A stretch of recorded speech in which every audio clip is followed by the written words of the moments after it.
एक पिता ने अपनी बेटी की अच्छे परिवार में सगाई करवाई।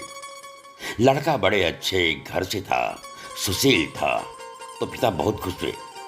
लड़के और लड़के के माता पिता का स्वभाव बड़ा अच्छा था, तो पिता के सिर से बड़ा बोझ उतर गया। एक दिन शादी से पहले लड़के वालों ने लड़के के पिता को खाने पे बुलाया।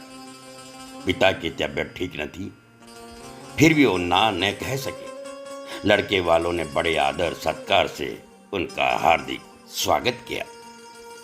फिर लड़के के पिता के लिए चाय आई। डायबिटीज की वजह से लड़के के पिता को चीनी वाले चाय से दूर रहने को कहा गया था, लेकिन लड़की के होने वाले ससुराल में थे तो चुप रहकर चाय हाथ में ले ली। चाय की पहली चुस्की लेते ही चौंक गए।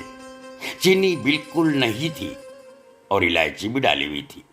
सोच में पड़ गए, हमारी जैसी चाय पीते हैं ये लोग भी।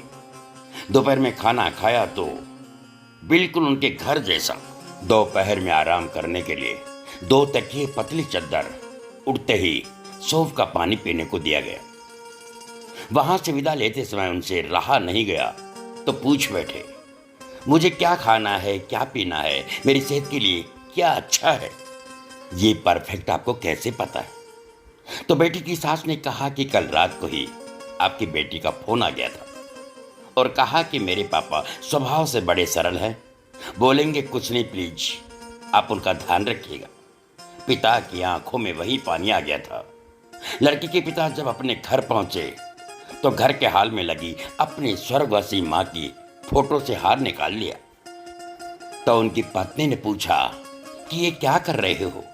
तो लड़की का पिता बोला, मेरा ध्यान रखने वाली मेरी माँ इस घर से गई नहीं, मेरी बेटी के रूप में इस घर में ही रहती है।